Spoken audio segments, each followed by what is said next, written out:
Hello and greetings from Mark's Saloon here, where we started doing green juices and parsley shots and cilantro shots and pretty soon earned the name Mark's Saloon. So that kind of stuck. Really the only saloon part is the bar stools and the shots. Anyway, we're today going to make almond milk. So we'll show you first of all what the beginning is. That's simply taking your almonds. These are raw, unpasteurized, organic almonds. Now that's quite a mouthful, so to speak. But what the unpasteurized part of it is that these are truly unpasteurized, and you have to source them carefully because there's only really one place I know to get them. But you can use any almonds. You just have more enzymes in almonds that have not been pasteurized at all. So that's what we prefer. So I'll show you how we get this thing started, and then I would normally put up this much, but I don't have any more almonds down right now, so we'll just show for the sake of demonstration how this works. You want to soak them for at least like 4 hours. You don't have to do it overnight, as some people say, because that's just not convenient for all of us. But about 4 hours. If you're in a rush, you can warm the water up a little bit and, you know, get them to swell up faster. By swelling up, I don't mean they're going to explode, but you want to soften them a little bit before they hit your blender, because you want to be able to get as much out of them as possible, you know. So that's what we do on these. Then go in the refrigerator for minimum 4 hours, I would say. Now, of course, I was prepared, so I did these ahead of time. You can see what happens when we put them in the water. They're softer on the exit, so that's what you want. Plus, you see this water here is a little bit brownish. You actually want to get that off. Almonds have this, I don't know what it is, but there's something on almonds that you're not really supposed to ingest that much of. So we pour that out. I'll just go ahead and pour that out. So we're just going to pour this out, this water, and then when I soak this, I do use that reverse osmosis water we have tanked up over here, because it goes into the almonds. I don't want my fluoridated New York City water to get into my fancy almonds here. But when I rinse them afterwards, you know, I do put a little bit on, because it doesn't really go into the almonds at that point. Same thing when you clean your greens and things like that. I mean, don't use your fancy water unless it's coming out of the faucet. In New York, we work very hard, some of us, to get reverse osmosis, so, you know, we don't want to waste it on something that doesn't really get much use. So I'm just trying to get to the bottom of this guy so we can rinse the bottom. But since it's so full, what we'll do is pour some in the blender now, and then just rinse the bottom after. That should do it. We can rinse the rest here. There we go.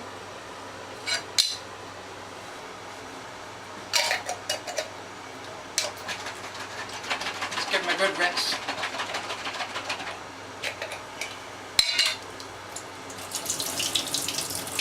Sort of see that brown water. It's not so brown anymore because I got most of it out, but there we go. Into the blender. And then the rest of it's not really a hard science. If you want really thin coconut milk, almond milk, you might take it up to 4. Actually a little more than that. Because I tend to almost double it for my coconut milk. I'll probably take this to 3.5. So 2 cups of almonds here, and then about 1.5 cups of water. That's after the soak, yeah? So let's try that.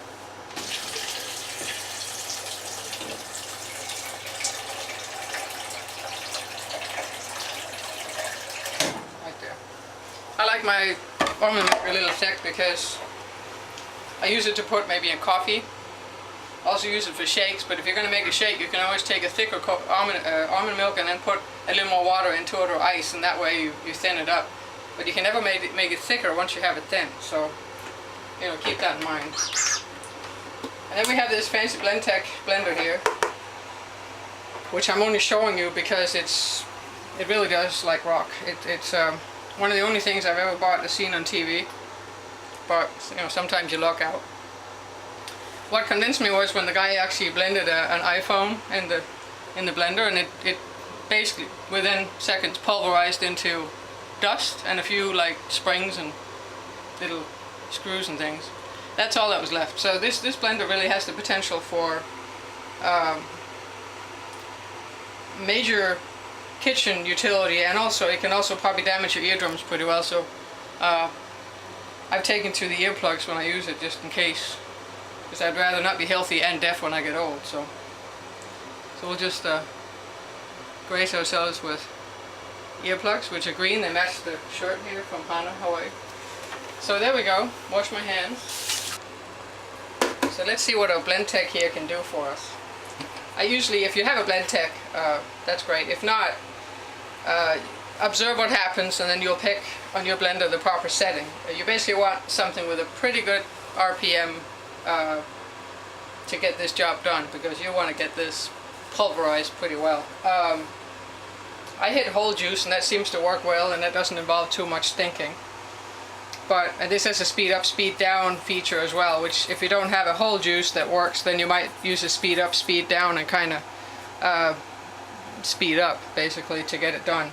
Pulsing is also good for some blenders to kind of get it to, you know, to loosen up if you have an issue. But most blenders should be able to handle this with, as long as the almonds have been soaking for a while.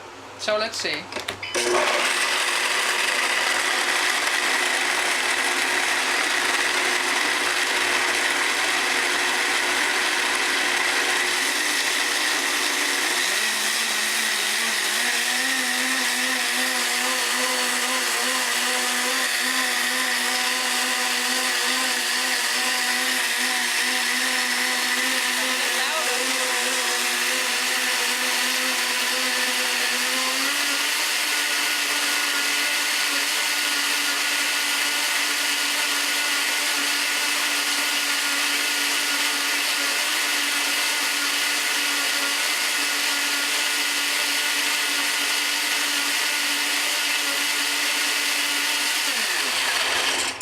There we go. So I'll remove these, given I can hear myself better without them. Now some people might be concerned about, you know, the purists among us. Let's be honest. The thing about pasteurization and the thing about heat and oxidation and all that, we want to make sure that whatever we do isn't too hot, because then putting a raw almond in and heating it up really kills the almond anyway. The enzymes are gone. So the nice thing about this is it's so fast that really. Let's have the cameraman feel this thing. There is no heat on this thing. It's like not even body temperature. I mean, it's not warm. So we haven't done any damage, so to speak. So let's turn off the blend tech, and then what we're going to do. Now you have two options here. If you don't have a juicer, like, well, any juicer should do at this point. As far as what I'm trying to do, we're not really juicing it. We're just using the juicer to filter out the silty. Almonds get very silty. The pulp gets very silty. It's like an Alaskan river in the springtime. You can sort of see it. This is very, very silty, and it's almost like sawdust, the pulp. So to get that out of there easily, I tend to stick it through my juicer first, because it just takes care of part of the job for me. If you don't have a juicer, all is not lost. Then you just go straight to step 3. Step 3 involves a bowl, a strainer, and a piece of flour sack. Now this is brown simply because it's only used for almonds, and they actually do stain things over time.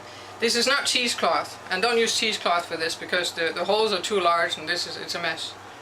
For these nut milks like coconut milk and almond milk, use this as flour sack. It comes from I think, well, Bed Bath & Beyond, Walmart, any of those places will have flour sack. But that's what it is, and this is just a piece I cut out of a lot larger. You can get them quite large, and they're good for drying dishes and all sorts of stuff, but for this purpose they're great. And they're very durable, and so that's what we use, just one single layer of that right there. So you have the option of pouring this straight into here, which I'm not going to do because I'm going to take you through the juicer step first, but you could. You would just have to squeeze a little bit more to get your milk out, but you get the same volume. So we're going to take you through the juicer step first. Now I have an Omega juicer here. I love this thing. This is the house BMW here, this little thing. The Omega is nice because it's a masticating juicer. That's great for green juice and things like that, but it's also versatile and can handle stuff like this, which is nice. You can also do fruit juice in it. You can do pretty much anything you want. I make coconut milk in it, green juice, parsley shots, cilantro shots, grapefruit juice, you name it, it goes in. So it's a vertical juicer, this thing, isn't it? It's a masticating juicer, which means masticating means chewing, and that means it's a slower process, and this means it grinds at about 80 RPM, which is very, very low. So again, for purists that don't want to oxidize their drinks and their food, it doesn't get hot. It doesn't spin like a centrifugal, it doesn't oxidize, there's no air in there. Your food stays raw, your food stays full of enzymes.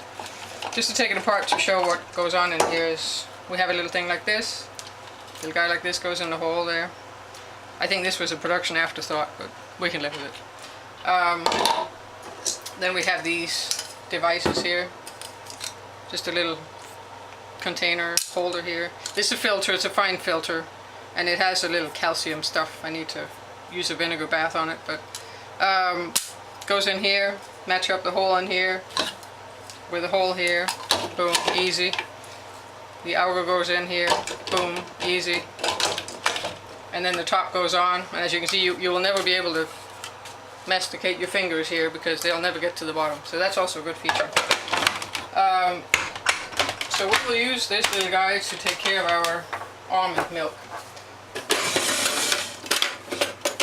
This is just a guy we used to, we probably don't need that too much for almond milk. And a brush to cleaning brush here, a couple of straws for the green juice. We don't need that today. So there we go. Okay.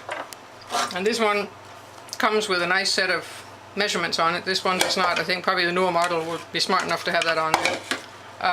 This container is smaller, but it's large enough for what we're doing today. So we're going to use this so we can see how much we get. But you can just switch them otherwise. If you have a lot of almond milk, you can just switch them. Because this is the output. That's the pulp port here. So we'll turn this on and let it go. See how thick this is. So the goal is to get all this silt out of there, because there's actually a lot of like almond sawdust type stuff in here. See, you can see how thin it comes out. That's the result minus pulp. And here the pulp's starting to come out over here.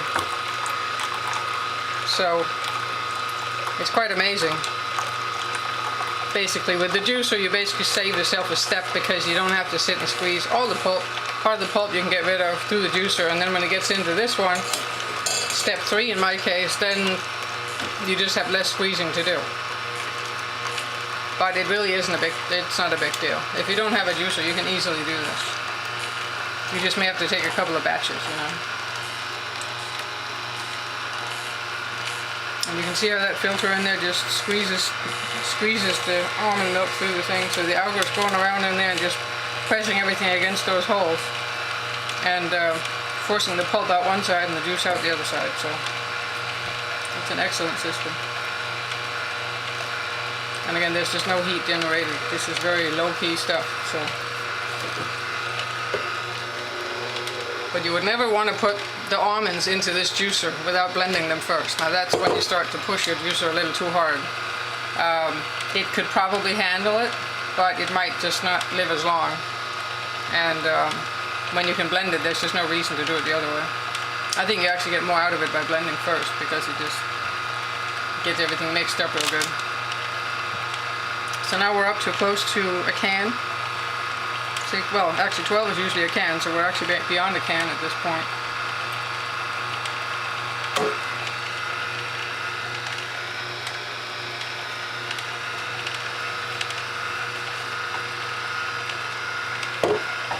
So now we're just going to let that cruise through. It's still coming out very nicely there, so we'll get at least probably 20 ounces out of this guy. And then what I do is I run it through twice, and I'll show you how that works. That's really just to, since the juicer's dirty already, I'm just putting it through one more time to let the machine carry out as much pulp as possible, and then I'll take it through step 3. It's very fast, therefore I do it twice. I don't know if you lose a lot of pulp the second time around, but oh, now we're up to 20 at least. It's still going. So you see, you get quite a bit out of it, because that jar we were using was a 16-ounce jar, plus just whatever water the almonds had absorbed, and then we added the 1.5 cups of water on top of the almonds. So the yield is very nice. The yield is very good. Okay, so now it's kind of done. So just put that there to make sure it doesn't drip. And then I actually use this to kind of clean this guy a little bit too. Because this is goodness you pay for. Organic almonds are a treat, so we don't want to waste anything. So I clean my blender with this thinner stuff here. There we go. And put that back. Turn it back on, and there we go again. And the second time it runs through quicker, just because there's less to eject, you know.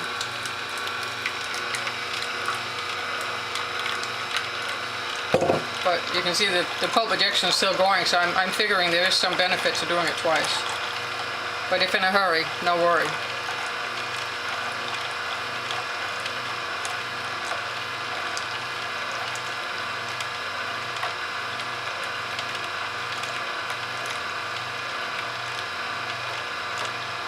So what you use this for is you can use it for if you eat cereal. You can certainly pour it in cereal. If you're allergic to dairy, I mean, here's an obvious, reason to do it yourself. And have some good almond milk for that purpose. I use it in my iced coffee. I use it in my breakfast shake, which has almond milk and a little banana, a little blueberry, a little strawberry. Put it in the blender, crank it out, that's it. And some people will drink it straight just because it's good. I wouldn't heat it up. Like I wouldn't use any of these raw milks for making porridges or something, oatmeal or things like that, unless you have a child that's dairy allergic and need a substitute directly. Just because you're losing those enzymes, you're losing all the good stuff. If you start heating things up, you start oxidizing, you start losing the value of these nice raw ingredients. So the best thing is to try to eat things in their natural state. And not heat things up and not cook them too much and all that. So let's pour in the second set here.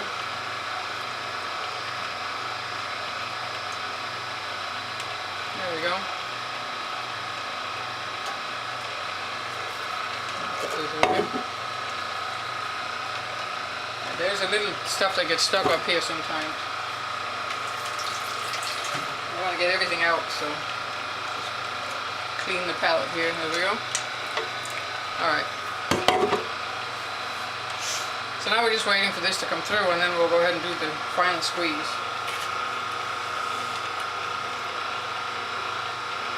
Now what happens is, you might ask the question, what are we going to do with the pulp then? If I'm sitting here talking about using your resources, what are we going to do with the pulp? Well, in my case, obviously, the real benefit here is the milk, because you get much more of that. You don't have that much pulp when you're done with this. That's the beauty of a juicer that works nicely in, or your hands in that case. This pulp here will be used. It's quite dry. It's almost like a flour. I mean, it's just a little bit moisture in it, but it's almost like an almond flour. And so, what we do with our almond flour pulp is we take that and mix it with the coconut pulp we get from doing coconut milk, and then that goes into a carrot cake without sugar. It's just a little banana sweetening, but nothing else. So that's what we do with ours. That does heat it up, but at that point you're getting the best stuff out first. So let me just wash my hands here, and then we'll go ahead and proceed to step 3. Once you get into a routine, you don't have to talk while you're making a video. This is actually pretty fast.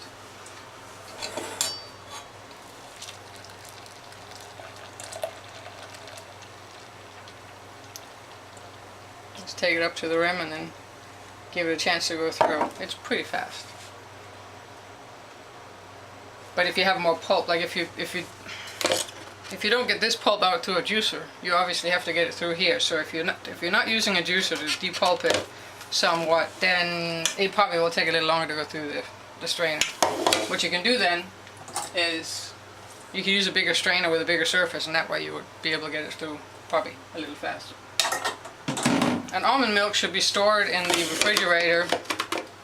Pick the coldest part of your refrigerator, because it, this is raw and it doesn't last forever. So I found about 36 hours, and keep it in the coldest part of your fridge, and then you always can trust that it's going to be good and well tasting. Otherwise it starts to have that slightly fermented, starting to go live on you.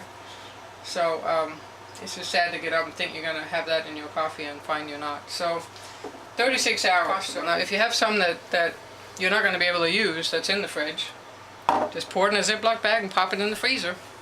And then you have it ready for making shakes or something in the morning. It will separate a little bit when you put it in the freezer, so don't expect to be able to take it out and it's going to be creamy like this when it comes out. After you've frozen it, you're going to want to put it in the blender and kind of get it mixed up with some other stuff. But as far as the almond milk goes, it's fine. And again, you haven't heated it, you just froze it. So you're still getting your benefits. So you'll never need to worry about losing it or not knowing how much to make, because you can just freeze whatever you're not going to be using. Or you can also make stuff ahead for the next week and just freeze it. And that way it's ready for the breakfast, you know. Breakfast shakes if you do that. So that's what we do. So I'm just going to rinse this to get a little bit of goodness out. Whoops. But again, we're using reverse osmosis water because New York City has not become smart enough yet to take the fluoride out of the water supply. It's poison. So we make reverse osmosis water and use that for, if you don't have reverse osmosis, you could use distilled water. That would be the closest equivalent. There we go. So now we'll just wait for that to crank through. So here we are with the result here. Probably, I don't know, 2 minutes, maybe 3, something like that. That's all by itself. It did all that, so we don't have that much work to do. I'm going to grab a Ziploc bag here. And we use these bags because they're just used for the same stuff. So wash it, use it again, save the environment from your bad habits, you know. So we use these again, and what I'm going to do is basically get the pulp, actually get all the pulp.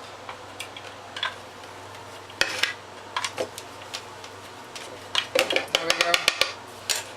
So we'll put that in here. And this basically goes in the freezer. So, because I don't want to be making carrot cake every time I'm making almond milk, so you got to be good to yourself. So we just fill up these bags, and then when it's time to make carrot cake, bring them out of the freezer and use it. Now, step 3. So, for those who don't have a juicer, again, this is step 2. For those who have that juicer, step 3. If you do have like a centrifugal juicer that heats up and all that spinning loud deal, I wouldn't put it in. I mean, again, you're going to destroy your nice raw almonds from that. So if you don't have a masticating juicer, I don't think I'd really bother with the juicer step, because you're just going to destroy your almonds. But if you do have a masticating juicer, then why not save yourself a little bit of time or effort? So here we go. So I basically just grab it. You know, I just grab the corners and bring it into a little ball like that. And then just kind of work it. As long as it's coming out, you're doing fine. Then once you start getting enough milk out, then you might reorganize your little ball a little better to get more efficient output. But right now you can see it's still coming out very nicely. But again, most of it came out all by itself, just sitting in the strainer, so, you know, it's not too bad. If you have weak wrists, you don't have to like kill yourself. I mean, this is all that's left. If you stop right now, that's all you would have left, you know, but I'm just reorganizing things a little bit in the pouch here so that I can go in and grab it tighter at the bottom here, because you want to kind of grab it close to the bottom and then just squeeze again. See, you can see when I do that, we get a nice extra squeeze out of it, because, you know, every extra squeeze is another mouthful is my motto when I do raw food stuff like this. You don't want to waste anything. Nature made it. Respect it. I learned that in Hawaii.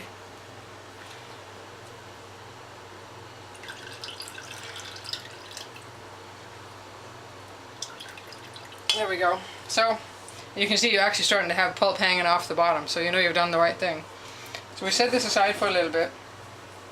And only for a little bit, because when you're making these raw milks, you do want to get them in the fridge fast. You don't want to leave them sitting around while you're talking on the phone with your friend, because they're just going to last less time. And see, this is pretty dry here. It's finer than the other stuff we had. This is, I mean, if you were to put this like out in the sun for a little while, it'd probably turn into flour. I mean, it's that dry. If you dehydrated this just a little bit, you'd basically have almond flour, which you pay a lot for in the store, I'll remind you, a lot. Organic raw almond flour? You betcha. Anybody making things like pancakes or something? I haven't tried yet, but I would imagine that you could probably substitute things like almond flour that's more nutritious into pancakes instead of using this nasty pancake mix and stuff. It's just a thought. I haven't actually done it, but it would seem that or crepes or something, it would seem that one could substitute the almond flour in and still make a very nice, delectable output. But that's something we haven't tried yet, but it's sort of on the mind to try at some point. So here's just the last little bit here. There we go. And then what happens to this thing, it just gets rinsed off. And then I soak it in a little soap after we get done. I don't really put this in the washing machine because I mean all I use it for is almonds, so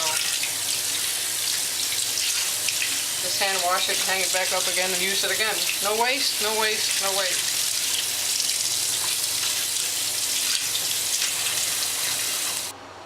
So now we're going to get some jars out for this, and let's see. There's a fair amount today. I like to use jars with not too much surface because it seems whenever the oxygen gets in touch with raw nut milks, they tend to go quicker. So I try to keep them full so that the one I'm working on is the only one that's really exposed. The other ones are full to the top. So that's just sort of one of those experimentations that you have to do. But we'll bring out 3 of these and then we'll see how that goes.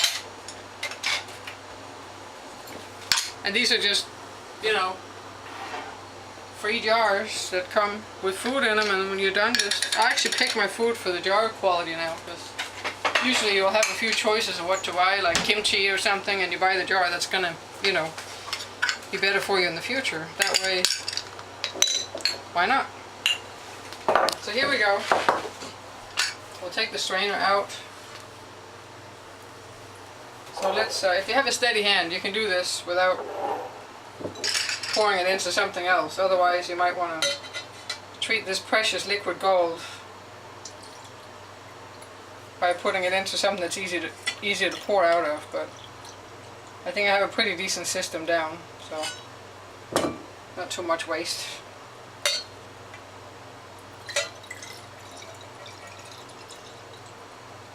So this almond milk here is free of, it's not pasteurized, it's not heated, like the stuff in the stores will be pasteurized, otherwise it wouldn't be sitting in a container, so you basically lost the nutritious benefits of your almonds right there. Plus, they put in junk like carrageenan and things like that in those milks, and that is like not something you want to be eating.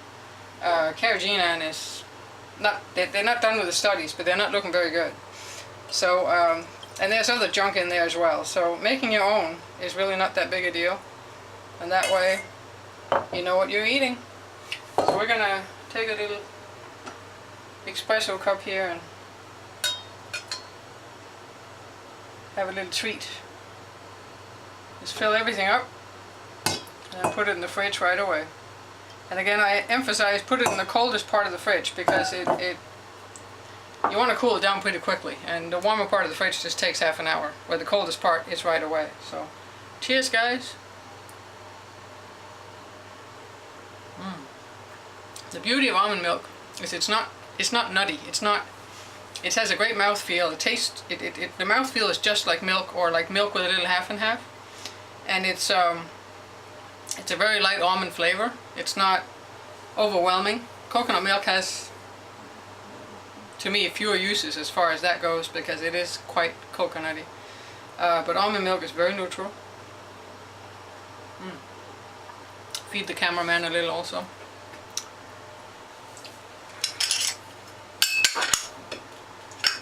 And then we just take these and get the lids on and put it away. So again, making your own almond milk is not that big a deal. It's I do this every couple of days. Like tomorrow I would soak almonds again and then they'd be ready for 2 days from now. But this isn't too bad for yield for the needs for the next couple of days. One of these will become my breakfast shake tomorrow morning. and one of these might be used for iced coffee and that type of thing. And since we have 3 today, probably one will be frozen, put in a Ziploc and frozen for another breakfast. And there you go. Make your own.